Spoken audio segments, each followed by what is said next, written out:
Reaches to rags केवल कहावत नहीं बल्कि अनिल अंबानी की जीवन कथा भी बन चुकी है। कैसे 1.1 लाख करोड़ यानी कि 13.7 बिलियन की नेटवर्थ रखने वाले अनिल अंबानी बैंकरप्ट हुए, इसी बात पर हम गौर करेंगे। धीरूभाई अंबानी जी के अंडर रिलायंस इंडस्ट्रीज का बंटवारा हुआ था between Mukesh Ambani and Anil Ambani and माँ कोकिला बैन ने दोनों भाइयों के बीच 10 साल का नो कम्पीट एग्रीमेंट बनवाया।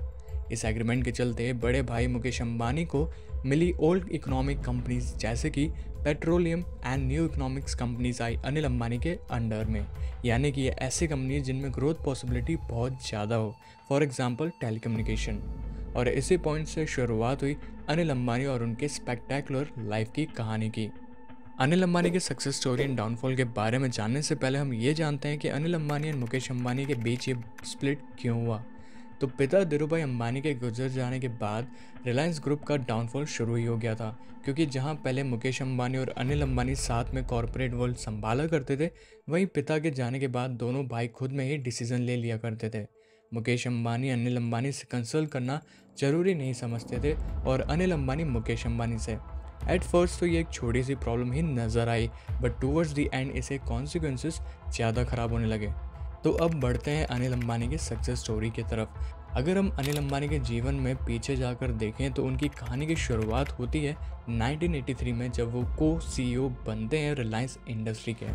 पेंसिल्वेनिया यूनिवर्सिटी के एमबीए स्टूडेंट रहे अनिल अंबानी ने को सीईओ बनते ही अपनी नॉलेज और दुनिया के उस ज़माने के टॉप यूनिवर्सिटी से सीखे हुए मॉडर्न वर्ल्ड के बिजनेस आइडियाज़ और नॉलेज के बल पर कंपनी को नई ऊंचाइयों तक ले जाने की जिम्मेदारी ली और सफल भी हुए। उन्होंने आईपीओज, बॉन्ड्स, डिपॉजिटरी रिसीप्ट और डोमेस्टिक इन्वेस्टमेंट के बल पर उस ज़माने में 2 बिलियन यूएसडी का इन्वेस्टमेंट अपने रिलायंस ग्रुप के फॉरेन यानी कि इंटरनेशनल फाइनेंशियल मार्केट में ऐड किया। साल 2007 में रिकॉर्ड्स की माने तो अनिल अंबानी की नेटवर्थ 4 लाख करोड़ थी और साल 2008 में रिलायंस ग्रुप के आईपीओ को लोगों ने उस वक्त से सारे आईपीओस में से सबसे ज़्यादा खरीदा था। एंड इस आईपीओ की बदौलत रिलायंस ग्रुप में 11,563 करोड़ का इन्वेस्टमेंट आया था।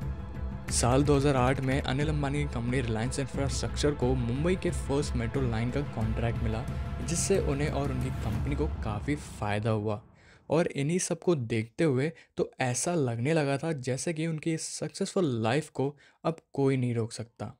लेकिन फिर आया अनिल अंबानी के सक्सेस में सबसे बड़ा turning point, the financial crisis of 2008। Anil Ambani के डाउनफॉल का पहला कारण बनता है उनका पावर प्रोजेक्ट, जो कभी सक्सेसफुल नहीं बन पाया, जिसका जिम्मेदार कुछ लोग उनके भाई मुकेश अंबानी को भी ठहराते हैं। उस वक्त इंडिया गवर्नमेंट $4.2 पर मिलियन ब्रिटिश थर्मल यूनिट्स पर गैस को सेल करती थी और अनिल अंबानी की कंपनी ने $2.34 पर मिलियन ब्रिटिश थर्मल यूनिट्स पर गैस सेल करने का वादा करा, मगर ये वादा उन्होंने आज तक पूरा नहीं करा और उनका वो प्रोजेक्ट डूब गया। अनिल अंबानी ने कोर्ट जाने का फैसला लिया, लेकिन कोर्ट से उन्हें कोई मदद मिलने के बजाय ये नोटिस मिला कि उनकी कंपनी को गवर्नमेंट के द्वारा फिक्स प्राइस से कम दामों पर गैस बेचने का राइट नहीं है, जिस वजह से उन्हें 1,20,000 करोड़ का डेब्ट फेस करना पड़ा।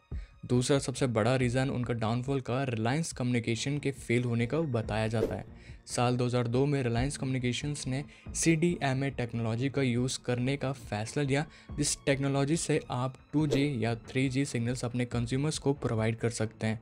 लेकिन दुनिया के बाकी सारी कम्युनिकेशंस राइवल कंपनीज ने GSM का यूज़ करने का फैसला लिया, जो कि आज तक हम यूज़ करते हैं। GSM की खासियत ये थी कि उसके लिमिटेशन 2G या 3G तक बाउंडेड नहीं थे। और फिर उनके भाई मुकेश अंबानी के 4G लॉन्च करने के बाद साल 2017 में आरकॉम ने एयरसेल को अपनी वायरलेस बिजनेसेस बेचे और फाइनली 2019 में कंपनी को बैंकरप्ट घोषित कर दिया। तीसरा उनका डाउनफॉल का सबसे बड़ा कारण बना रिलायंस इंफ्रास्ट्रक्चर के डिफेंस सेक्टर में इंटर होने का डिसीजन का।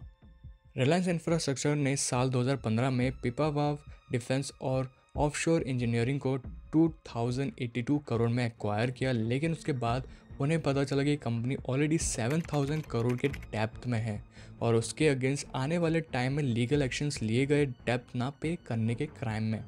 साल 2019 में रिलायंस कैपिटल का टोटल 19,805 करोड़ का डेप्थ था और रिलायंस इंफ्रास्ट्रक्चर के ऊपर 5,960 करोड़ का डेप्थ। अगर हम अनिल अंबानी की करंट सिचुएशन पर बात करें तो उनके सारे ओन बिजनेसेस अब पूरी तरह से डूब चुके हैं एंड अनिल अंबानी ने रिलायंस पावर और रिलायंस इंफ्रास्ट्रक्चर से ऑलरेडी रिज़ाइन कर दिया था और वो एक राज्यसभा मेंबर भी थे, लेकिन उस सीट से भी उन्होंने रिज़ाइन कर दिया। 2020 में अनिल अंबानी ने लंदन कोर्ट में अपना एक स्टेटमेंट दिया था। उन्होंने बोला था कि my net worth is zero. In summary, I do not hold any meaningful asset which can be liquidated for the purposes of this proceedings। और इसी के साथ अब वो पूरी तरह से बैंकरप्ट हो गए हैं और अभी कोई भी बिजनेसेस ओन नहीं करते हैं। तो ये थी पूरी डिटेल कहानी ऑफ अनिल अंबानी। अगर आपको ये वीडियो इन्फॉर्मेटिव लगी तो इस वीडियो को लाइक करें एंड और ऐसे वीडियोस के लिए हमारे चैनल को सब्सक्राइब करना ना भूलें। हम जल्द लौटेंगे एक और ऐसे इन्फॉर्मेटिव वीडियो को लेकर। तब तक के लिए टेक केयर एंड इस वीडियो को यहाँ तक देखने के लिए थैंक यू।